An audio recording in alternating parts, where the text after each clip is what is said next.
अस्सलाम वालेकुम जी, नमस्कार, सत श्री अकाल एंड गुड इवनिंग। मैं हूं अर्जू काज़मी और आप देख रहे हैं पॉइंट ऑफ व्यू। आज जी हम बात करेंगे ज़रा बलूचिस्तान के ऊपर, कश्मीर के ऊपर भी करेंगे कि क्यों कश्मीर का मसला अभी तक हल नहीं हो सका और क्या एक यही बात है जिसकी वजह से इंडिया और पाकिस्तान की टेंशन है या कुछ और बात भी है और इसको हम कैसे सॉल्व कर सकते हैं। इसके अलावा जी हम बात करेंगे पीटीआई गवर्नमेंट के जो 2 साल मुकम्मल हुए हैं उसके ऊपर। और आपको मालूम ही है कि अभी हमारे आर्मी चीफ सऊदी अरब गए थे, वहां पे किस तरह का उनका ट्रिप रहा। और अभी शाह महमूद कुरैशी जो हैं वो चाइना गए हैं। तो इस तरह की सारी बातें लेके आज हम आए हैं और हमें जी ज्वाइन किया है ताहिर असलम गौरा साहब ने। आप सीनियर जर्नलिस्ट हैं, बहुत शुक्रिया सर कि आपने ज्वाइन किया। आपका एक बड़ा जबरदस्त सा यूट्यूब चैनल भी है टैग टीवी के नाम से, और हम उम्मीद करते हैं कि हम सर से बहुत कुछ सीख सकेंगे। और अगर इसमें हमें कुछ गलती हो हमारे इस इंटरव्यू में उसमें तो सर हमें माफ कर देंगे, बुरा नहीं मनाएंगे, क्योंकि हम गड़बड़ हमारी चलती रहती है, कभी ऑडियो गायब कभी कुछ। तो हम कोशिश करेंगे कि ठीक हो। और जो लोग हमें देख रहे हैं, सबसे पहले मैं उनसे रिक्वेस्ट करूंगी कि प्लीज जिन्होंने सब्सक्राइब नहीं किया है वो हमारे चैनल को सब्सक्राइब करना ना भूलें। बहुत शुक्रिया। जी सर, सबसे पहले आपसे मैं यही पूछना चाहूंगी कि आपको कैसा लगा ये 2 साल पीटीआई गवर्नमेंट के, क्या कहेंगे आप? देखिए, बहुत शुक्रिया आरज़ू। सबसे पहले आपका और आपका जो चैनल है यूट्यूब का बहुत बढ़िया काम कर रहा है। आप सबको स्पेस दे रही हैं, एक डिबेट जनरेट होती है। अब हम बातें हैं सीधी बात की तरफ कि 2 साल की जो कारकर्दगी है पीटीआई हुकूमत की, वो कैसे है। देखिए, हम तो कनाडा में बैठे हैं, आप दोस्त जो वहाँ पे बैठे हैं, जो सहाफ़ी हैं, वो हमसे बहरहाल बहुत बेहतर जानते हैं। लेकिन इंटरनेट की वजह से हम कोई बहुत अब दूर नहीं रहे। हमें जो नज़र आ रहा है पाकिस्तान की ये जो सरकार है 2 साल से, ये पब्लिक कंजम्पशन के लिए काम करने की कोशिश करते हैं, मगर वो भी नहीं हो रहे। पब्लिक भी इनसे कंज्यूम नहीं हो रही। और जो इंटरनेशनल लेवल पे इनका इमेज है, वो पाकिस्तान में तो बताते हैं, वो मैं शाह महमूद कुरैशी के प्रेस जो है ब्रीफिंग सुनता रहता हूँ ऑन एंड ऑफ, या फॉरेन ऑफिस के, या इमरान खान साहब के अपने ट्वीट और उनकी अपनी जो भाषण होते हैं उनके। तो मुझे लगता है कि वही आवाम को जो बेवकूफ़ बनाने का वतीरा चला आ रहा है 73 ईयर से, वो इन्होंने भी उसी तरह कंटिन्यू रखा और बल्कि कुछ ज़्यादा ही बढ़ा दिया। तो परफॉर्मेंस के पॉइंट ऑफ व्यू से तो कोई बेहतरी नहीं है। वहाँ आवाम को बताते हैं कि हमारा बहुत इमेज बन गया। फ्रैंकली हम यहाँ पे बैठे हुए हैं, मैं कनाडा में रहता हूँ, आजकल कोविड है, मैं ट्रैवल कम करता हूँ। जब कोविड नहीं होता तो मैं अमेरिका हर हफ्ते जाता हूँ, मेरे घर से 45 मिनट की ड्राइव पर है अमेरिका। और मैं यूरोप जाता हूँ हर दूसरे महीने। हमें कहीं पर भी इमेज अच्छा नहीं लगता जो पाकिस्तान का बन रहा है। मेरा यूरोप के, अमेरिका, कनाडा के थिंक टैंक्स के साथ तल्लुक भी है, मैं उनके साथ काम भी करता हूँ। मेन स्ट्रीम मीडिया जो हैं यहाँ के, उनके साथ भी मेरा वास्ता रहता है। मैं खुद हफिंगटन पोस्ट में, पॉक टाइम्स में लिखता हूँ। तो हमें तो कोई पाकिस्तान के हवाले से कोई convincing point of view international level पे नहीं नज़र आता, इसलिए कि भाषण देने से दुनिया कन्विंस नहीं होती। अब दुनिया ख़ास तौर पर पाकिस्तान के हवाले से देखना चाहती है ग्राउंड्स पर तब्दीलियाँ। इमरान खान साहब जब हुकूमत बना रहे थे तो हमें लगता था कि बहुत सारी जो वो दावे कर रहे हैं या जो वादे कर रहे हैं, उनकी बुनियाद पर बहुत सारी तब्दीलियाँ लाएंगे, नया पाकिस्तान तश्कील देंगे। मुझे ज़ाती तौर पर अंदाज़ा था, बाय द वे मैंने 97-98 में इमरान खान साहब के साथ पर्सनली कुछ काम भी किया हुआ है, मैं उसकी तफसीलात में नहीं जाता, मैं कई बार अपनी टीवी पे कह चुका हूँ। तो मुझे उस काम के हवाले से भी अंदाज़ा था कि इमरान खान साहब कोई बहुत विजनरी प्राइम मिनिस्टर नहीं हैं। ये मेरी राय है और मेरी इस राय के पीछे बहुत सारे दलाइल भी हैं, लेकिन ये मैटर नहीं करता। खैर, दुनिया में बहुत सारे लीडर्स विजनरी नहीं होते। पूरी मशीनरी होती है, हुकूमती मशीनरी होती है, जो जिनकी वजह से नताइज आते हैं। बदकिस्मती से पाकिस्तान की जो हुकूमती मशीनरी है, वो इन 2 सालों में भी कोई कुछ डिलीवर नहीं कर सकी। इमरान खान ने कहा कि वो $200 बिलियन लाएंगे, डैम हम कह कहते हैं यहाँ डैम फूल हुआ था, क्योंकि यहाँ भी फंड रेज हुए, कनाडा में भी, अमेरिका, पता ही नहीं चला कि वो फंड रेज जो मिलियंस डॉलर यहाँ से इकट्ठे हुए वो कहाँ गए। तो वो डैम फंड्स थे, हम उनको डैम फूल फंड्स अब कहते हैं यहाँ कनाडा अमेरिका में। तो इस सारी सूरत हाल में कोई भी चीज़ डिलीवर नहीं हुई। लगता है ग्रीवियंसेस की इन्होंने टोटल प्रॉब्लम पॉलिटिक्स की है, लड़े हैं जिन जिन के साथ ईगो के इनके इश्यूज थे, उन सब अपोजिशन लीडर्स को, इवन अपनी पार्टी के अंदर लोगों को सजाएं दी हैं और इस पे बड़े खुश हुए हैं। अमेरिका में ये आए थे उन्हीं दिनों जब ये कश्मीर के खिताब के सिलसिला में, तो उन्होंने एक स्टेडियम में खड़े होकर कहा कि मैं जब वापस जाऊंगा तो नवाज शरीफ का एयर कंडीशन भी छीन लूंगा। तो वो कोई क्रिमिनल नहीं थे, मैं ना तो किसी का हामी हूं ना किसी का खिलाफ हूं, लेकिन मैं यहाँ पे सोच रहा था और हम सब सोच रहे थे कि ये क्या, ये एटीट्यूड क्या है कि ये जो एक मतलब इनसे ये तवक्को थी कि शायद ये कुछ पढ़े लिखे आदमी हैं, लेकिन बाद में पता चला कि वो स्पोर्ट्स के कोटा पर जो आदमी पढ़ता है ज़रूरी नहीं होता कि वो पढ़ा लिखा भी हो। और वैसे भी अगर आप ऑक्सफोर्ड हो, हार्वर्ड हो, वहाँ से पीएचडी की डिग्री भी ले लें, डजंट मैटर। आप बुल्ले शाह की अक्ल के कोई 1000 पाशक भी हो जाएं तो आपने कहीं भी ना आप स्कूल गए हो तो काफ़ी होता है। मगर बदकिस्मती से ना कुछ डिलीवर हुआ, ना परफॉर्मेंस हुई, ना जो वादे दावे इन्होंने किए उस पे कोई अमल हुआ, ना इनकी कोई कैलकुलेशन ठीक थी।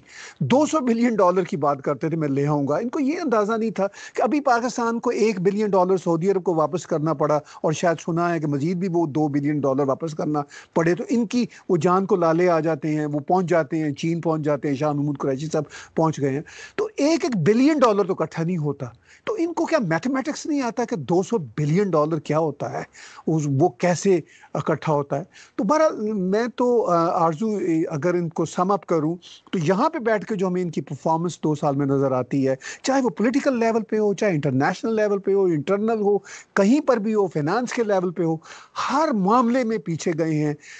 अब आप मुझे बताइए कि अगर आप हमसे बेहतर जानती हो क्योंकि आप वहाँ रह रही हैं।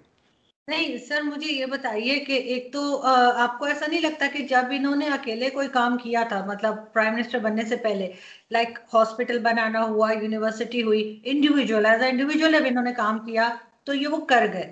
लेकिन जब ये गवर्नमेंट बनाने आए हैं तो क्या इनको टीम सही नहीं मिली, या जैसे जो प्राइम मिनिस्टर्स होते हैं जहां तक मुझे पता है इनके बहुत सारे एडवाइजर्स होते हैं, तो वो किस काम के? अगर ये इतनी बेवकूफी वाले जो है ये स्टेप्स लेते रहते हैं और अजीब अजीब किस्म के स्टेटमेंट्स देते हैं, ट्विटर भी इनका जो है वो एक तरह का, मतलब हम लोग सुबह देखते हैं कि हंसने के लिए देखते हैं कि आज क्या कहा है। तो इनको कोई एडवाइस नहीं करता, ये एडवाइजर्स किस काम के हैं? इनको कोई नहीं बताता कि सर आपने क्या कहना है क्या नहीं कहना है। जो आदमी उठ के सुबह को टीवी देख के ये कहे कि ये क्या हो रहा है टीवी पे, और उनकी मैसेज उनको कहें कि जी आप प्राइम मिनिस्टर हो, वो ये बात आके एक जैसे कहना चाहिए इवेंट में बता रहे हो बड़े फखर के साथ, तो आप क्या समझेंगे? नॉन सीरियस बिहेवियर है, या एडवाइजर सही नहीं मिले, टीम ठीक नहीं मिली, या मतलब टीम चलाने के लिए भी तो कहते हैं ना कि खुद को जब तक काम ना आए तो आप बताएंगे क्या? देखिए बात ये है, मैंने जैसा कि कहा कि मैंने 97-98 में थोड़े अरसे के लिए जब शौकत खानम आखिरी मराहिल में था तो इनके साथ कुछ काम किया प्रेस का, तो मुझे तब भी अंदाज़ा हो गया था कि इमरान खान साहब हीरो आदमी हैं, नरगिसियत के मारे हुए हैं और अक्ल कुल है इनमें। वो देखिए एडवाइस तो आप किसी की तब लेंगे ना जब कोई जब आप एडवाइस लेने के अपने आप को इस अहल समझें। ये भी एक अहलियत होती है किसी की एडवाइस लेना भी। तो वो तो ये समझते हैं कि वो अक्ल कुल है, हीरो आदमी है, जो उनके मन में और दिमाग में आता है वो हरफे आखिर होता है। पहला मरहला तो इनका ये है और यही मसला भी है इनका। और वही मसला हमें नज़र आ रहा है। आज मैं अपने तजर्बे की बुनियाद पर कह रहा हूँ, 22 साल बाद मुझे याद है मरहूम महराज खालिद साहब ने जब वो care taker prime minister Pakistan के बने थे प्रॉब्ली 97 में, तो मैं इनके साथ इमरान खान साहब के साथ 1-on-1 को थोड़े अरसे के लिए काम किया। मैं मतलब मेरे लिए एजाज़ होता था उस वक्त, अब नहीं है, कि मैं गाड़ी में हूँ, अकेला गाड़ी चला रहा हूँ तो मेरे साथ ये बैठे होते थे, 1-on-1 होते थे। तो मुझे एक दफ़ा महराज खालिद साहब ने पूछा कि पंजाबी में पूछा कि मुंडिया तेरा की ख्याल है इमरान के बारे में। मैं कहा सर प्राइम मिनिस्टर बनना चाहते हैं फौरी तौर पर होते। तो उन्होंने वो सिगरेट की राख झाड़ते हुए कहा, महराज खालिद साहब ने, उन्होंने कहा कि उन कह रही 20 साल लगन गए जे ये 97 की बात है और ये 2018 में ये प्राइम मिनिस्टर बनते 21 बरसों बाद। तो मुझे वो वाकया नहीं बोलता, क्योंकि वो विजनरी लोग थे, मिराज खालिद साहब हों या मेरी न्याजमंदी उस वक्त फरूक लगारी साहब के साथ थी, तो वो विजनरी लोग होते थे। अब इमरान खान साहब अक्ले कुल हैं, विजनरी मेरे नज़दीक तो नहीं है, मेरी नाकसाई में तो बिल्कुल नहीं है, मेरे पास शवाहिद भी हैं इनके। लेकिन आरज़ू जो आप कह रही हैं बहुत अहम बात है कि एडवाइजर्स की एक पूरी की पूरी खेप होती है, फौज होती है, तो वो क्यों उनकी बात नहीं सुनते? देखिए, एडवाइजरी जो होती है वो 3 लेवल पे हमने देखा, बल्कि 4 लेवल पे आती थी। एक मीडिया के लेवल पे आया करती थी, एक जो एस्टेब्लिशमेंट हमारी डीप स्टेट है उस लेवल पे एडवाइज़र अलग होते थे, और आज भी शायद ऐसा ही है। और एक एडवाइज़र होते थे जो पॉलिटिक्स के इश्यूज़ पे होते थे, और एक एडवाइज़र्स होते थे जो आपको पर्सनल इश्यूज़ पे और इस तरह की चीज़ों पे ब्रीफ करते थे। तो खान साहब की अब आप एडवाइज़र्स की टीम देखें, आप इनके ज़ाहिर है सबसे करीबी तो आपके कैबिनेट के लोग ही होते हैं ना, तो मैं नाम नहीं लेता, कैबिनेट में ऐसे ऐसे लोग हैं। आप इमरान खान साहब की ट्वीट देखती हैं सुबह सुबह तो हंसने के लिए देखती हैं, तो उनमें से बहुत सारे मिनिस्टर्स की आप ट्वीट भी देख लिया करें तो डबल डबल हंसी हो जाएगी आपकी। एक तो वो है जो पॉलिटिक्स पे और उनको देते हैं। अच्छा, प्रेस में जो इनके लोग हैं ये बर्दाश्त तो करेंगे नहीं कि आरजू जैसी कोई थोड़ी बल्कि थोड़ी क्या बहुत ज़्यादा सेंसिबल बातें करने वाली लोग इनके आसपास हों, क्योंकि अक्ल कुल है ना, ये किसी की बात नहीं सुनना पसंद करेंगे जो जो मीडियोकर से ऊपर होगा, ये बल्कि लो मीडियोकर जो लोग हैं उनको पसंद करेंगे। अच्छा, वो मीडिया के हवाले से जो ये बात करेंगे तो उनकी सुनेंगे, जो इनकी मर्जी की बात करेंगे वहां भी नहीं चलती। फ्रैंकली एस्टैब्लिशमेंट इनको लाई, इनको सेलेक्ट किया, रखा। अब मुझे नहीं पता कि एस्टैब्लिशमेंट इनको एडवाइस इंटरनेशनल इश्यूज़ पे और नेशनल सिक्योरिटी इश्यूज़ पे वो देती हैं, क्योंकि पाकिस्तान में वैसे तो जो हमारी एस्टैब्लिशमेंट उनके पास हर चीज़ ही है, मतलब वज़ीर ख़जाना भी वही होते हैं, IMF को भी वही डील करते हैं, हत्ता कि बिल गेट से भी बात उन्होंने करनी होती है, सऊदी अरब से भी बात उनकी होती है। तो इस सारी सूरत हाल में वो जो एस्टैब्लिशमेंट है वो शायद इनसे क्या बात करें। मेरा ख्याल है कि ये ऐसे प्राइम मिनिस्टर हैं जो एस्टैब्लिशमेंट को इससे पहले नहीं मिले। मोहम्मद खान जुनेजो भी ऐसे अजीम पपेट नहीं थे जितने ये अजीम पपेट हैं। इन्होंने एक बार किसी अपनी स्टेटमेंट में कहा था खान साहब ने कि ये जो मेरे बारे में गलत फहमी है कि मेरी आर्मी के साथ अब नहीं बन रही, ये गलत है, आर्मी मेरे पीछे खड़ी है। तो मैंने तब ये सोचा था कि क्या ये रेत की बोरी है, क्योंकि आर्मी तो रेत की बोरी के पीछे खड़ी होते हैं ना, तो वो तो उनका वो तो मोर्चा बंदी करते हैं, आगे रेत की बोरियां लगी होती हैं। तो क्या ये रेत की बोरी है और अपने आप को खुद रेत की बोरी कह रहे हैं? तो ये इनका मतलब रवैया था, चाहे वो धरने से शुरू हो, जब ये कहते थे कि वो बस फैसला आने वाला एम्पायर का, क्योंकि ये हर चीज क्रिकेट की बुनियाद पर देखते थे, और आज भी क्रिकेट की बुनियाद पर ही देख रहे हैं कि भाई कितने स्कोर हो गए, हमने वर्ल्ड कप जीता था, हम पूरी दुनिया जीत लेंगे। लेकिन बदकिस्मती से पूरी दुनिया जीतने की बात तो बहुत दूर की है, पूरी दुनिया तो इनसे अब बहुत दूर हो गई है, बदकिस्मती से ये सूरत हाल है। इनको अब ये देखना है कि जो इनकी अपनी दुनिया है, जो इनके अपने मुल्क के अवाम है, वो भी इनसे दूर हो रहे हैं। ये एक तरह से ये जो पॉलिटिकल सिनेरियो और एस्टैब्लिशमेंट का मैस रहा है ना 73 साल से, ये एक आखिरी होप से थे कुछ 2 साल पहले तक। तो मतलब मेरी ये ख्वाहिश होती थी कि ये बन ही जाए वज़ीर आज़म, क्योंकि मुझे उनका ज़ाती तौर पर कुछ अंदाज़ा था। मैं कहता था, पंजाबी में से हम कहते हैं कि चाल आ जाएगा अवाम का, तो मैं ये कहता था ये बन ही जाए वज़ीर आज़म खुदा के लिए, वरना बेचारी अवाम ना आइंदा 10 साल तक तरसती रहेगी कि खान साहब कब इनके वज़ीर आज़म बनेंगे। तो बड़ी मेरी ख्वाहिश पूरी हुई, खुदा का शुक्र अदा करता हूँ मैं कि कनाडा में बैठ के हमने दुआएं मांगी थी कि ये बन जाए किसी तरह से वज़ीर आज़म, ताकि अवाम का चाल रह जाए। अवाम का भी काफ़ी चाल रह गया है पाकिस्तान की अवाम का। अब इनका अपना चाह भी मेरा ख्याल ले गया है, इनको भी अंदाज़ा हो गया है कि किस भाव बिकती है ये जो है ना हुकूमत की ये जो सारी भाग दौड़ होती है। लेकिन जो बेचारी अवाम है वो पिस रही है। उसमें आरज़ू सबसे इम्पोर्टेंट मसला है कि रीजन में जो पीस है वो आ सकता था अगर इनमें कुछ विजन होता। कोई विजन नहीं है, बदकिस्मती से इन्होंने चीज़ों को और हॉट किया, ऐसी ऐसी बेवकूफ़ाना ट्वीट्स दी। After all he is head of the state. दुनिया अगरचे समझती है कि ये इनकी कोई हैसियत नहीं, who cares about prime minister, establishment ये सब कुछ है, लेकिन आफ्टर ऑल प्राइम मिनिस्टर हैं। इनकी एक बुरी ट्वीट, एक बुरे मजाज की ट्वीट, बुरी लैंग्वेज में ट्वीट जो है वो दुनिया को दिखेगी और दुनिया कहेगी कि भाई अगर ये प्राइम मिनिस्टर है तो ये तो रीजन में पीस चाहेगा ही नहीं। तो हर एतबार से मेरी नाकसाई में तो मुझे तो फेलियर ही नजर आता है। लेकिन सर देखें ना, इनके जो मिनिस्टर्स हैं वो भी कुछ इसी तरह के हैं। अब आज सुबह से मैं एक दो चैनल्स पे गई थी, इंडियन चैनल्स पे भी और अभी ट्विटर पे भी, सब लोग जो है वो टैग कर करके शेख रशीद की वीडियो लगा रहे हैं, जिसमें उन्होंने कहा है कि हमने जो एटम बम बनाया है वो ऐसा है कि हम इंडिया में फेंकेंगे और वो मुसलमानों को छोड़ के और सिर्फ जिसे कहते हैं नॉन मुस्लिम्स को हिट करेगा। अब वो कह रहे हैं कि ये कौन सी साइंस है जो आप लोगों ने बनाई है। तो ये एक तरह से खुद ही अपने आप को जिहादी बता रहे होते हैं, खुद ही एक्सट्रीमिज्म शो कर रहे होते हैं, जिसकी वजह से हम पहले ही एफएटीएफ में फंसे हुए हैं, ग्रे लिस्ट में। और उसके बाद इस तरह की एक नॉन सीरियस स्टेटमेंट, वो भी एक मिनिस्टर की तरफ से। अगर कोई जर्नलिस्ट कहे ना मेरे जैसा या कोई और, तो चले हो सकता है लोग उसको छोड़ भी दें कि खैर है, क्योंकि हम लोग तो बिल्कुल जैसे आप पहले बात कर रहे थे उस कैटेगरी में आते हैं कि जिनको कभी भी प्राइम मिनिस्टर की जो प्रेस ब्रीफिंग होती है उसमें नहीं बुलाया जाता, क्योंकि उनको पता है कोई उल्टा सवाल कर देंगे। वो वही उन्हीं को बुलाते हैं जिनका पता होता है कि इन्होंने क्या पूछना है।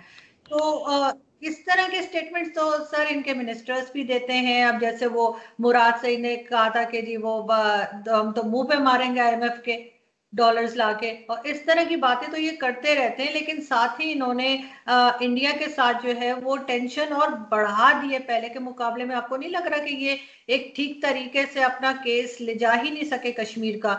हर जगह पे सिर्फ तकरीरें करके आ जाते हैं, जो ये बहुत अच्छी करते हैं, मेरे ख्याल है स्कूल कॉलेजेस में इन्हें अवार्ड भी मिले होंगे, लेकिन उससे ज्यादा कुछ नहीं है। देखिए, मैं उस तरफ आता हूँ, लेकिन उससे पहले मैं अपने पसंदीदा मिनिस्टर शेख रशीद के बारे में एक कमेंट ज़रूर करना चाहूँगा। शेख रशीद इनफैक्ट इनके मिनिस्टर नहीं हैं, वो बड़े लंबे अरसे से आ रहे इस्टेब्लिशमेंट के निगरान मिनिस्टर हैं, जिनकी नज़र सब पे रहती है। By the way Sheikh Rashid जो हैं बड़े जांदीदा आदमी हैं। वो 10 इमरान खान भी उनके आगे खड़े नहीं हो सकते। वो एंटरटेनमेंट के लिए इस तरह की जो है ना वो स्टेटमेंट्स देते हैं। अगर अदरवाइज शेख रशीद से आप वन ऑन वन बातचीत करें, जो शायद आपको कभी मौका मिला हो, तो वो बहुत जहांदीदा आदमी है। वो पूरी तहों को जानते हैं कि भाई हम किन पानियों पे खड़े हैं, मुझे यूं कहने दीजिए। बट वो पब्लिक कंजम्पशन के लिए ये स्टूपिड स्टेटमेंट्स अपरेंटली देते हैं। भारत के साथ इमरान खान साहब, जैसा मैंने शुरू में कहा, हीरो आदमी है। इनका ये ख्याल था कि ये जब प्राइम मिनिस्टर बनेंगे तो भारत इनको हाथों हाथ लेगा, क्योंकि इनको पुराना तजर्बा था कि क्रिकेट पैशन है पाकिस्तान, बांग्लादेश, भारत, इंग्लैंड, ख़ास तौर पर वो हमारे सब कॉन्टिनेंट का, तो क्रिकेट वहाँ पे एक तरह से सेमी रिलीजन है। तो इनका ये ख्याल था कि इनको एक तरह से पूजा जाता था एक भारत में, जब ये अच्छे फास्ट बॉलर होते थे।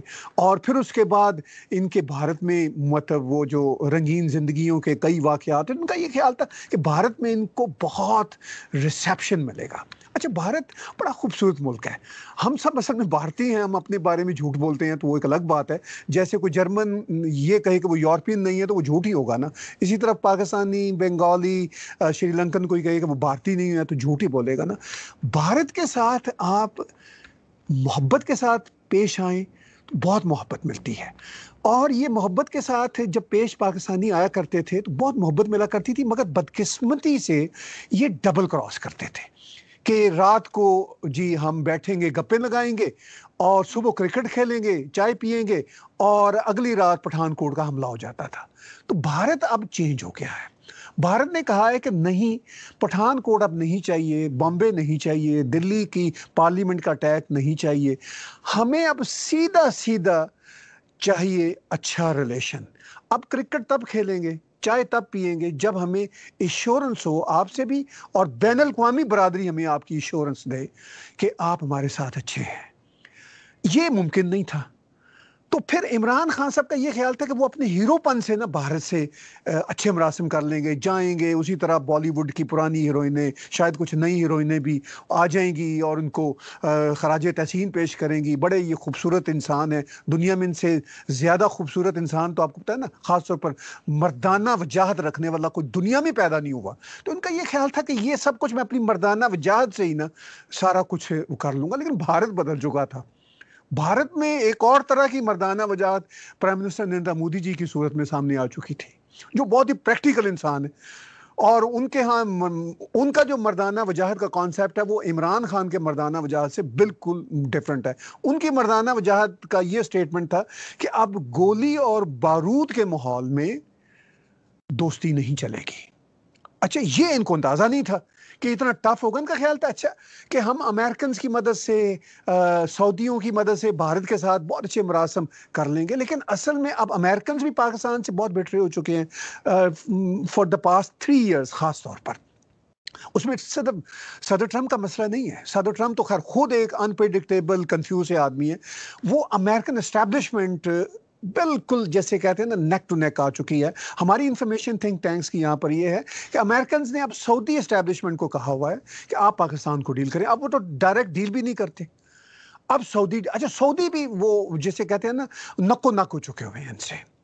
वो इसलिए कि इनकी बात आज सुबह, आज कुछ होती है सुबह, दोपहर कुछ होती है, शाम कुछ होती है। जैसे वो डॉक्टर दवाइयां देते हैं ना 3 सुबह दोपहर शाम, तो ये इस बेस पे चलने वाली इस्टेब्लिशमेंट और इनके पपेट्स हैं। तो इस सारी सूरत हाल में वो जो अमन का ख्वाब था इनका, अमन की आशा का ये जो एक चिराग जलाते थे, वो prime minister Narendra Modi and team, उनको अंदाजा हो गया कि भाई ये अब सब बेकार है। क्योंकि अमन की आशा के लिए 3 जर्नलिस्ट आती हैं, 2 आंटियां आती हैं पाकिस्तान से, 2 अंकल आते हैं सूटेड बूटेड, तो नेट रिजल्ट क्या निकलता है? अगले महीने कोई ना कोई अटैक हुआ होता भारत में। तो उन्होंने कहा कि इनसे, इन आंटियों से, ये जो जर्नलिस्ट आ रही हैं 2-4, इनसे हमने बातचीत करके क्या करनी है? पाकिस्तान में इवन इमरान खान जो हीरो अपने आप को समझते हैं, इनसे भी बातचीत करके क्या करनी है? जो असल पाकिस्तान में है वो तो एस्टैब्लिशमेंट है। अच्छा ठीक है, एस्टैब्लिशमेंट के साथ बात करते हैं। अच्छा, एस्टैब्लिशमेंट के साथ जब बात करते हैं तो एस्टैब्लिशमेंट एक हाथी होता है किसी भी मुल्क का। पाकिस्तान का एस्टैब्लिशमेंट भी एक हाथी है। ये एक बड़ा सा पत्थर है जो एक खास माइंडसेट के साथ बैठा हुआ है। मैं आपको आरजू एक वाकया बताता हूँ बड़ा इंटरेस्टिंग। मैं अब नाम नहीं लूंगा। मेरे एक दोस्त हैं, हम क्लास फेलो रहे, लेफ्टिनेंट जनरल साहब। अब वो मतलब मुझे न्यूयॉर्क में मिले कोई 2-2.5 साल पहले। अब मेरे वो क्लास फेलो हैं बचपन के। तो मैंने उनसे कहा कि यार जनरल साहब जान दो। कहने लगे यार तुम बकवास बंद करो। अब हम इस तरह के दोस्त हैं। मुझे कहने लगे यार तुम बकवास बंद करो, तुम ये बातें कर सकते हो। देखो मैंने 30 साल इस आर्मी में गुजारे हैं। अब मेरे आखिरी 1.5-2 साल रह गए हैं। मैं कोई स्टूपिड बात करके अपना जो पुराना पास्ट है आर्मी में वो क्यों खराब करूंगा? तुम्हारा भाषण मैं वहां पे क्यों दूंगा? मैंने आगे देखना है कि जो ही रिटायरमेंट होनी है उसके बाद मुझे कौन सा इदारा मिलना है जहाँ जिसका मैंने सरबराह बनना है।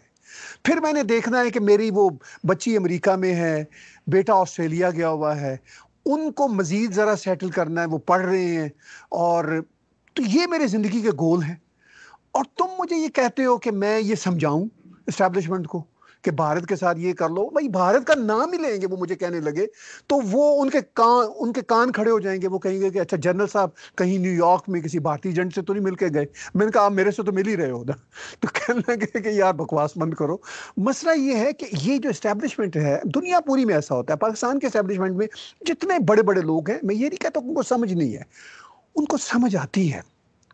कुछ को तो खैर नहीं भी आती, लेकिन बहुत सौ को आती है। लेकिन वो इस भारी पत्थर को कैसे चूमे, कैसे वो जो एक माइंडसेट बना हुआ है उसको थोड़ा इधर उधर करने के लिए, सरकाने के लिए पूरी कौम, पूरी एस्टेब्लिशमेंट के सामने अपने 31-32 साल की नौकरी जो है वो बिल्कुल जैसे होता है ना खे मिट्टी में डाल दें।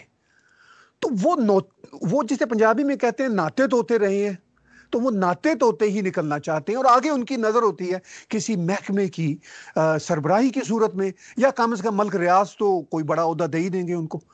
तो ये उनके होते हैं गोल होते हैं। तो इस सारे गोल में वो जो पीस का मसला है वो वहीं का वहीं है, और कश्मीर की जो डुगडगी है वो बज रही है। आपने एक पीछे बड़ी अच्छी बात की जी, आप कुछ कहना चाह रही है, मैं ही बोले जा रहा हूँ। नहीं नहीं सर कोई बात नहीं। मैं पूछ रही थी आगे भी इसी तरह से डुगडुगी बजती रहेगी या कुछ आपको सेटल होता हुआ नजर आ रहा है कहीं पे जाके? देखिए पाकिस्तान की एस्टैब्लिशमेंट के लिए एग्जिट स्ट्रेटजी कोई नहीं है। एग्जिट कोई है ही नहीं कि क्या करें। मैं आपको दावे से कहता हूँ बाजवा साहब से भी आप पूछ लेना कहीं बहुत ही पर्सनल गपशप में और ऑफ द रैकेट, वो भी कहेंगे कि भाई आप रास्ता बता दें। चूंकि देखिए ये चीन के साथ जा रहे हैं, अब इनके पास ऑप्शन नहीं है। चाइना के अलावा कोई इनके साथ नहीं रहा। अमेरिका गोद में नहीं वापस ले रहा इनको। अच्छा, चीन के साथ गोद में जाते हुए इनको पता है, पूरी एस्टैब्लिशमेंट को पता है कि आगे हशर क्या होगा। अच्छा, भारत के साथ प्राइम मिनिस्टर नरेंद्र मोदी जी बैठे हुए हैं, वो कहते हैं कि हमारे साथ क्लियर विजन के साथ आए, अमेरिकन को, सऊदी को एश्योरेंस दे दें। ये फिर कहते हैं कि भाई हमने billions and billions dollar Kashmir के नाम पर लगाया है, और पाकिस्तान की 200 मिलियन, जो 220 मिलियन अवाम है, उनको बेवकूफ़ बनाया है। और पाकिस्तान की एस्टैब्लिशमेंट का, आर्मी, इंटेलिजेंस एजेंसीज का सर्वाइवल ही कश्मीर पे है। यानी वो इसी पे, वरना तो पाकिस्तान, मतलब भारत की फौज, भारत की इंटेलिजेंस तो सिर्फ पाकिस्तान नहीं है ना, वो तो चीन भी है, पूरी दुनिया है उनका मसला।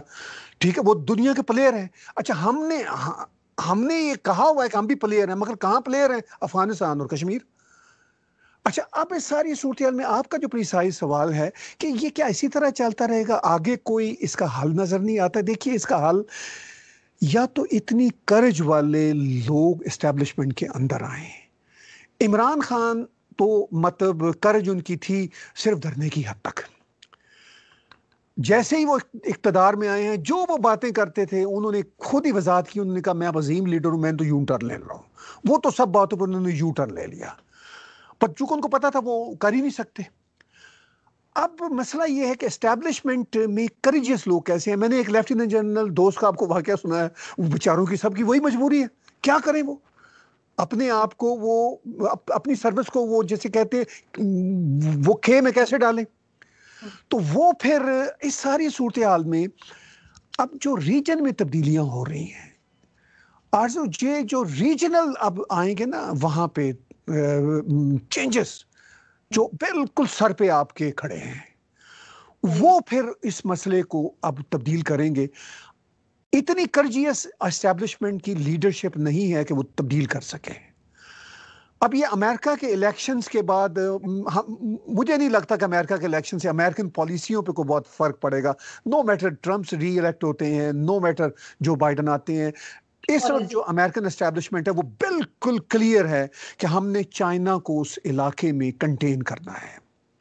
उसके लिए क्वाड, चाइना, भारत, ऑस्ट्रेलिया और जापान और उनके इत्तेहादी होंगे वहाँ पे, साउथ कोरिया और जो उनके हमनुवाद, वियतनाम, ताइवान वगैरह वगैरह। इस सारी सूरत हाल में ये बहुत बड़ा वहाँ पे है। चाइना ने अपनी चालाकियों से, बदमाशियों से अपने आप को इकोनॉमिक पावर तो बना लिया, लेकिन मिलिट्री में ये शायद 1/10 भी नहीं है अमेरिका के। 1/10 भी मैं बहुत बड़ा आपको बता रहा हूँ। तो अमेरिकन ने ये तय कर लिया, भारत के भी इंटरेस्ट में वही है कम से कम इस मामले में वो। अच्छा हाँ, जो मिडिल ईस्ट के कंट्रीज हैं वो आप देख ही रहे हैं, ठीक है ना जी। वो इसराइल का वो सारा जो ड्रामा है वो अब खत्म है। वो मतलब जो उस नाम पे जो इस्लामिक कार्ड था वो खत्म है। पाकिस्तान बेचारे की इस सारे सीन पार्ट में हैसियत क्या रहेगी? मैं नहीं समझता कि पाकिस्तान जाना चाहता है या इवन एस्टेब्लिशमेंट जाना चाहती है ईरान और चीन के इस मैसी ब्लॉक में, लेकिन आपके पास ऑप्शन ही कोई नहीं है। तो फिर ये मैस कैसे खत्म होगा? फिर मैं इसकी तरफ आता हूं, जब इंटरनेशनल तब्दीलियां ज्यादा आएंगी तो फिर शायद पाकिस्तानी एस्टैब्लिशमेंट अपनी आवाम को कन्विंस कर सके कि भाई हम अब कश्मीर के मामे नहीं रहे, अब तो सर पे कुछ और चीजें आन पड़ी हैं। क्योंकि मुझे नहीं समझ आती कि 220 मिलियन अवाम को कैसे कन्विंस करेगी एस्टैब्लिशमेंट। ठीक है, फिर इन्होंने ये जो प्रॉक्सी ये सारी टेररिस्ट ऑर्गेनाइजेशन बनाई हुई है वो उनके गले पड़ जाएंगी। तो वो एक ही रास्ता है कि जब ये वहां पे तब्दीलियां कुछ रीजन में होंगी, जिसके बारे में शेख रशीद ने सुहेल वड़ाइच के साथ एक प्रोग्राम में बड़ी अच्छी बात की थी। बड़े जहां दीदा आदमी है शेख रशीद, उन्होंने कहा था कि भाई इस रीजन में अब छोटी मोटी लड़ाई की बात तो छोड़ो, शायद बड़ी लड़ाई हो जाए। ही न्यू इट। मतलब ये कोई इतने बेवकूफ लोग नहीं है। इवन इमरान खान को भी अब काफी अक्ल आ गई होगी, मैं ये आपको बता दूं। अब पब्लिक कंजम्पशन के लिए वो तस्वीरें फेरते रहे, जो मर्जी कहते फिर वो एक अलग बात है, लेकिन जब आप पानी में छलांग लगाते हैं, तैरना आता हो ना आता हो, तो आप फिर तैरना आ ही जाता है, आपको लाइफ जैकेट फिर आपको लग ही जाती है। सूरत हाल बड़ी खराब है। या तो पाकिस्तान की एस्टैब्लिशमेंट बहादुरी का मुजाहरा पहले कर दे। मैं दावे से कहता हूं, ये जो $1 बिलियन के लिए तरस रहे हैं ना, अगर ये भारत को यकीन दिला दें कि हम आपके साथ ये वाला काम बंद करेंगे, क्योंकि ये जो आपने एक और बड़ी अहम बात की थी, मैं उसको भी छेड़ना चाहता हूं थोड़ी सी। आपने कहा था क्या वजह सिर्फ कश्मीर या भारत और पाकिस्तान के मसाइल के बीच में? एक और बड़ी वजह है, इससे भी बड़ी वजह है, वो हमारा पाकिस्तानियों का आइडेंटिटी क्राइसिस का इशू है, जो हमारे बैक ऑफ माइंड में, हमारे दिमागों में, हमारी जीन्स में रच बस गया है। जो मेरे बुजुर्ग थे या मेरे तक भी जो लोग थे, उनको ये समझ आती थी आइडेंटिटी क्राइसिस की। अब नई जनरेशन को तो ये समझ भी नहीं आती ना बेचारों को, उन्होंने तो कुछ देखा ही नहीं है ना वो निज़ाम। ये जो आइडेंटिटी, ये जो है ना, मतलब हिंदू दुश्मनी की एक साइकी, ये बड़ी खतरनाक है। बहरहाल अगर इस साइकी से ये बाहर आ जाएं, भारत को एश्योरेंस दिला दें, ये धरती जो पाकिस्तान है ना, ये भारत की धरती है। लाहौर कसूर से मेरा ताल्लुक है पर्सनली, ये लॉर्ड राम के शहर है, उनके बेटों के नाम के शहर है। भारतीय आपको इतना पैसा देंगे, इतनी टूरिज्म होगी, इतनी इंडस्ट्री देंगे कि आप $1 बिलियन को भूल जाएंगे। ये जो इनका $200 बिलियन का ख्वाब था ना बाहर से लाने का, इससे डबल इनको पाकिस्तान इन नेक्स्ट 5-10 ईयर्स में आ सकता है, अगर ये अपने इस इंडिया ऑब्सेशन से बाहर आ जाए। पर जो इस्लामाबाद में एक मंदिर नहीं बनने दे रहे हैं, इतना शोर मचा रहे हैं, आपको लगता है कि ये सब कुछ होने देंगे? इतनी मतलब मेरे फादर कहते थे कि ही वाज आल्सो जर्नलिस्ट, वो कहा करते थे कि पाकिस्तान जिस हिस्से में बना है ना, वो सबसे यहाँ पे सबसे जाहिल कौम बसती थी। और अब मुझे यकीन हो गया कि वो ठीक ही कहते थे, इसलिए कि जिस तरह की बातें सुनती हूँ, जिस तरह के एक्शंस इन लोगों के देखती हूँ, तो वो देख के यही लगता है कि वाकई में यहाँ पे सबसे, वो जैसे कहते हैं ना, बड़े सगीर के सबसे जाहिल कौम इसी एरिया में थी जो उन्हें पाकिस्तान बनाने को मिला है। लेकिन सर फिर भी मैं कहूंगी कि जैसे आप एस्टेब्लिशमेंट की बात कर रहे थे अभी, हम उसी को लेके अगर आगे चले, हम पहुंचे हम बलूचिस्तान की तरफ थोड़ा, तो बलूचिस्तान हमेशा से एक इशू रहा है हमारे पास। बलूचिस्तान में मिसिंग पर्सन्स का मामला है, बलूचिस्तान में बहुत ज्यादा क्रिटिसाइज किया जाता है कि वहां पे आप कुछ बोल नहीं सकते, एस्टेब्लिशमेंट को आप कुछ कह नहीं सकते, वहां पे फौज जो है वो कहा जाता है पकड़ के ले जाएगी। कभी यहाँ पे भी अगर मैं भी शो करती हूँ, मुझे भी लोग कहते हैं कि आप भी गायब हो जाएंगी। तो ये चीज क्यों है बलूचिस्तान में, और ये चीज पाकिस्तान में क्यों है? क्यों हम बोल नहीं सकते? क्यों हमें बोलने की आजादी नहीं है? अगर तो हम गलत कह रहे हैं तो ठीक है, हम गलत कह रहे हैं, हमारी बात का कौन यकीन करेगा। लेकिन अगर हम ठीक कह रहे हैं तो इनको अपने आप को सही करना चाहिए, बजाय इसके कि ये उठा के और जर्नलिस्ट को और इस तरह के लोगों को ये गायब कर देते हैं। देखिए, बात ये है कि पहले तो मैं ये बात करूंगा कि आप जैसे जो जर्नलिस्ट हैं वो तो पाकिस्तान के मौसन हैं, उनको गायब करना तो दूर की बात है, उनके बारे में कोई रत्ती भर भी गलत नहीं सोचना चाहिए। आप जैसे दोस्त जो हैं पाकिस्तान में, वो पाकिस्तान की भी बेहतरी चाहते हैं, उस रीजन की बेहतरी चाहते हैं, अमन चाहते हैं, भारत जैसे हम निकले हैं उसके साथ दोस्ती चाहते हैं, ट्रू वाली दोस्ती चाहते हैं। तो आप लोग तो खैर ख्वाह हैं। मैं जो आपके साथ बातें कर रहा हूँ, ये पाकिस्तान की खैर ख्वाही के लिए बातें कर रहा हूँ। मेरे पास अब पाकिस्तानी पासपोर्ट नहीं है, ना मैंने कभी रिन्यू करवाया, मेरे पास सिर्फ कैनेडियन सिटीजनशिप मैंने रखी है।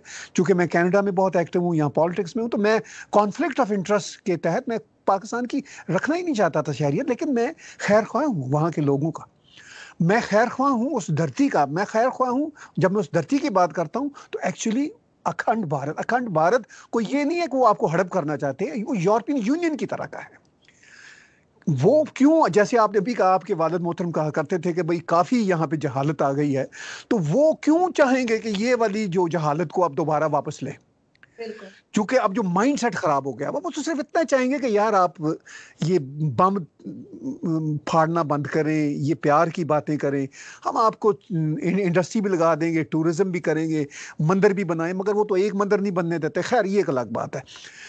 इस सारी सूरत हाल में जो बलूचिस्तान की बात है ख़ास तौर पर, वो बड़ी दुख भरी है। जो कौमें सच को नहीं मानती, वो कौमें सबसे ज़्यादा अपना नुकसान करती हैं, किसी दूसरी कौम का नहीं किया करती। पाकिस्तान बुनियादी तौर पर पाकिस्तानी किसी कौमियत का नाम नहीं है, ये एक पॉलिटिकल टेरिटरी बनी थी, जिसमें जो बड़ी बड़ी कौमें थीं, वो पश्तून इसमें शामिल हुए, चाहते हुए या ना चाहते हुए। वो अभी तक लड़ाई चल रही है डिविंटर लाइन के हवाले से।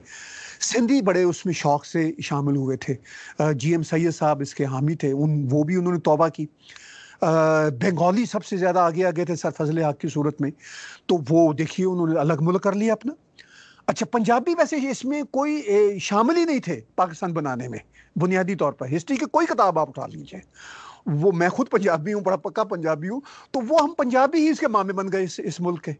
अच्छा, महाजर वहां से आए ये नारे वारे लगा के कि हम नवाबों के थे औलादे, तो हम अब अपने पाकिस्तान जाएंगे। तो कुछ मुसलमान वहां से आए, ज्यादा उधर रह गए, और वो जो महाजर थे उन्होंने, जब पंजाबी महाजर अलायंस जब तक चलता रहा, जब वो नाकाम हो गया तो वो उन्होंने भी तौबा कर ली। तो कौम तो है कोई नहीं, कौम बन सकती है अगर आप सबको हकूक दें। बलूचिस्तान पे क्या किया, 48 में कब्जा किया, ये एक रियलिटी है। चलिए, अब दुनिया में बहुत सारी जगहों पे होता है कि आप बंदूक के जोर पर, कई मुल्कों ने अपने आसपास की टेरिटरीज को अपने साथ शामिल कर लिया, अच्छी बात तो नहीं है, लेकिन उसके बाद आपको वहां इंसानों के जैसा सलूक तो करना चाहिए ना। सुई गैस जहां से निकलती है वहां गैस नहीं है, सुई के मुकाम से गैस निकलती है, वहां गैस नहीं है, और सूबे में, पूरे पाकिस्तान में गैस के चूल्हे चल रहे हैं। तो उसके बाद आप कहें कि हमने इन पर वो बंदूक के जोर पर कब्जा भी किया था, और हम इनको गैस भी नहीं देंगे, इन्हीं के इलाके से लेंगे और मारेंगे भी। फिर आपने ये प्रोपेगेंडा किया साल साल तक कि जी ये जो बलोच सरदार होते हैं, इनकी वो होती हैं निजी जेलें होती हैं और फलां और टीम होता है। अच्छा, वो जो निजी जेलों वाले बलोच सरदार हैं वो एस्टेब्लिशमेंट के यार हैं सारे के सारे, वो तो है ही नहीं। जो लड़ने वाले लोग हैं बेचारे, वो पढ़े लिखे, कोई डॉक्टर हैं पहाड़ों पर बैठे हुए, ये सारे, ये सारा अलमिया, ये सब ना होता। जुल्फ़िकार अली भट्टो से भी पहले ये बदमाशी शुरू हुई। भट्टो साहब ने इस बदमाशी को और जैसे कहते हैं इंतहाओं तक पहुंचाया, क्योंकि भट्टो साहब ईगो में दुनिया के एक नंबर 1 ईगो के मारे हुए इंसान थे, बदकिस्मती से। Anyhow, Balochistan almost point of no return पर पहुंच चुका है जब से ये ग्वादर का आपने चीन के हवाले किया। अब वो बलोच, उनके पास इतने वसाइल नहीं है, इतने जराई नहीं है, वो अपनी बहादुरी से लगे हुए हैं, लेकिन ये वो बलोच हैं जो वो लड़ रहे हैं, आप इनके साथ लड़ रहे हैं। अब इसमें कौन सच्चा है कौन झूठा, इस बहस में मैं नहीं पड़ता, लेकिन जिन बेचारे गरीब बलोचों को, हयात बलोच की मिसाल आपके सामने है। बिल्कुल, हाँ। अब तुर्बत में वो एक नौजवान जर्नलिस्ट, उसको आप उसके घर के अंदर जाके बाहर निकाल के उसकी फैमिली के सामने, अभी 1 हफ्ते की बात है, आप 8 गोलियां मार के उसको मारते हैं। फॉर गॉड सेक, क्या आपको नजर नहीं आता कि ये, अगर आप वाकई ही खुदा पे बिलीव करते हैं, आपका कहना यही है कि ये खुदा फिर आपको इसका क्या अजर देगा? कुछ तो खौफ खुदा करें।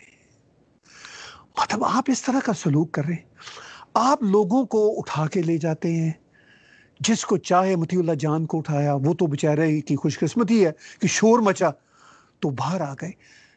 इस तरह की हरकतें कब तक? यानी इस तरह की हरकतें अपने इंतहाओं को पहुंच चुकी हैं, और मैं ये कहता हूं कि ये खुदा का कहर है जो बदकिस्मती से इन पर पड़ रहा है।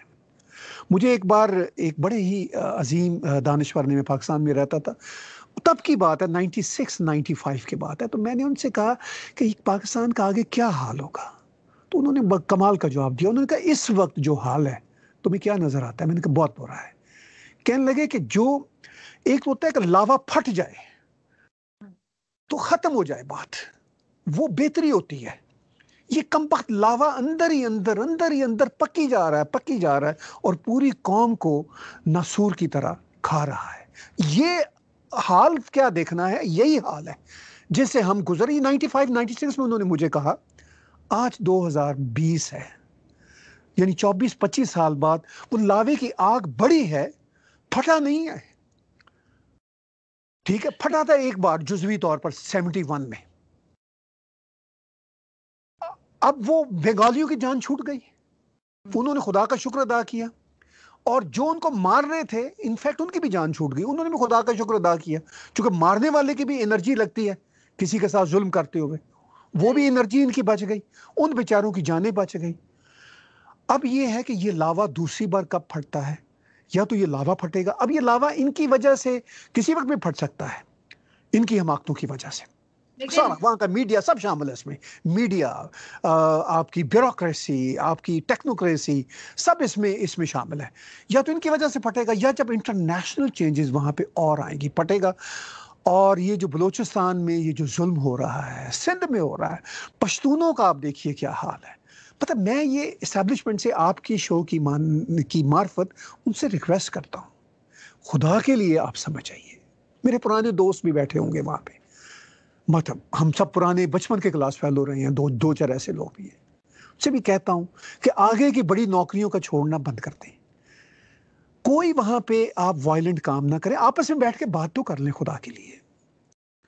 लेकिन जी पर आपको लगता है कि जैसे आप पहले बात कर रहे थे कि इन्हें कोई खुदा का खौफ है, अगर इन्हें यहाँ पे जो लोग रहते हैं अगर उन्हें खुदा का खौफ होता तो क्या जो हरकत हम अपनी माइनॉरिटी के साथ करते हैं क्या ये किया करते?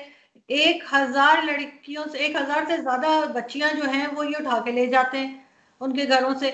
12 साल की, 13 साल की, 14 साल की बच्चियां उठा के ले जाते हैं। उसके बाद अभी पेशावर में मेरे ख्याल है ज्यादा नहीं, 1 महीना हुआ होगा कि एक क्रिश्चियन जो थे उन्होंने घर लिया था तो उनको सिर्फ इसलिए गोली मार दी कि ये हमारे एरिया में क्यों आए मुस्लिम्स के।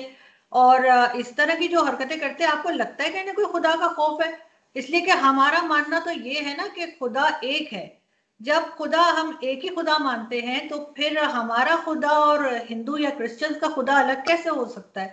मुझे नहीं लगता कि हमारे यहाँ वो दो तरह के लोग, दो चीजें चल रही होती, नमाज और रोजे अपनी जगह चल रहे होते, बाकी जो दिमागों में जैसे कहना चाहिए ना कि नेगेटिव थॉट्स है वो अलग चल रहे होते हैं। ब्लास्फेमी लो हम किसी के ऊपर भी लगा देते हैं और हमें वो एक लाइसेंस मिल जाता है उस इंसान को मार देने का, चाहे उसने किया हो ना किया हो। ऐसे करके बहुत लोग हमने मार दिए। अब उनकी बच्चियां उठा के यहाँ पे जरा उठा हिंदू लेके जाए ना जरा किसी मुस्लिम की बच्ची को, मैं देखती हूँ फिर कैसे शोर मचाते हैं। उनके लिए सब चुप है, यहाँ से वहां तक ना गवर्नमेंट कुछ बोलती है ना हम लोग कुछ बोलते हैं। उल्टा जा जाके हमारे मिनिस्टर्स उनके साथ तस्वीरें खिंचवाते हैं, वो मियाँ मिट्ठू जो है उसके साथ पिक्चर्स बनती है। कोई शर्म गैरत इस तरह की कोई चीज रह नहीं गई है हमारे पास। देखिए, बात यह है कि बुल्ले शाह ने पंजाबी में एक शेर कहा था, बहुत सारी उनके तो ग्रेट आदमी थे। जद गल समझ लई ते रोला की, ए राम रहीम ते मौला की।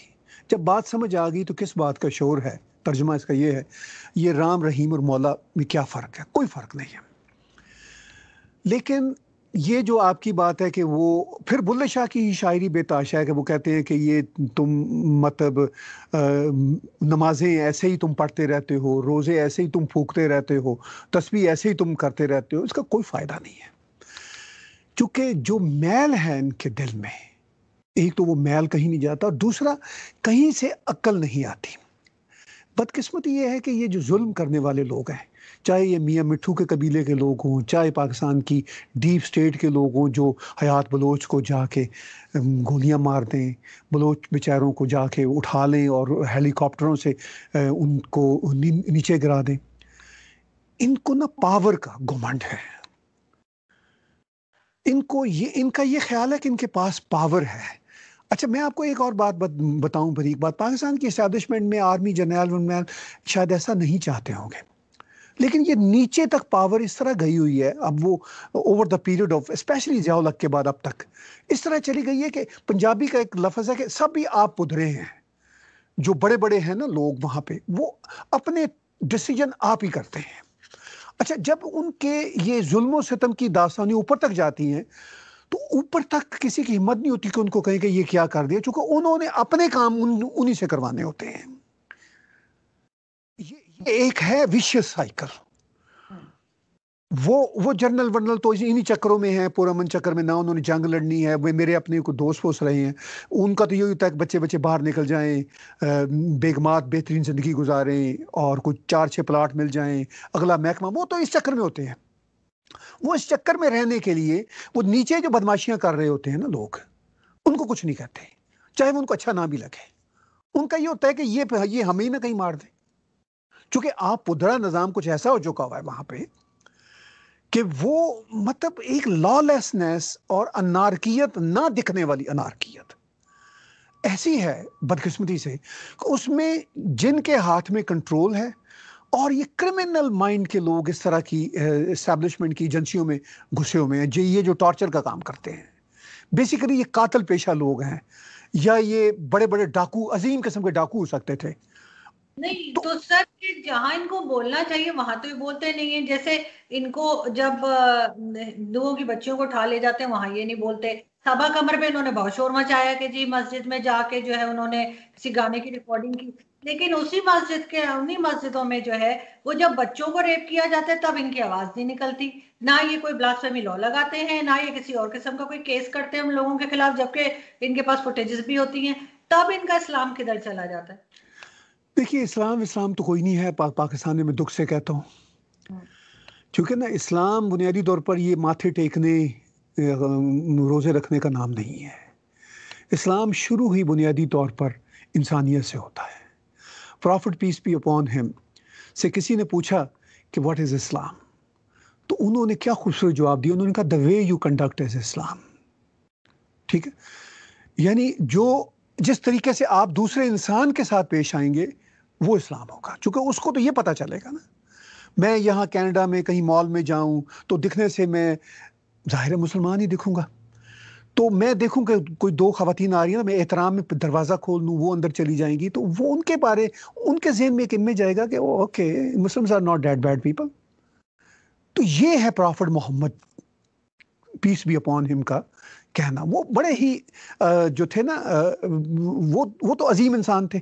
उनकी जो लेगेसी थी ना, इनमें नहीं आई। वो तो इतने रोशन ख्याल थे कि उन पे एक औरत कूड़ा फेंका करती थी, तो एक दिन नहीं फेंका, वो उनके घर गए और पूछा कि बीबी, मुझे आपकी सेहत के बारे में परेशानी है, कि आप ठीक हैं। यानी वो फ्रीडम ऑफ एक्सप्रेशन के इतने बड़े गारंटर थे।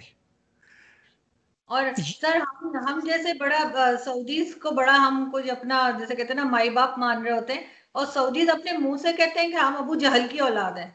जी। सऊदी आप किसी से बात करें वो साफ बताएंगे।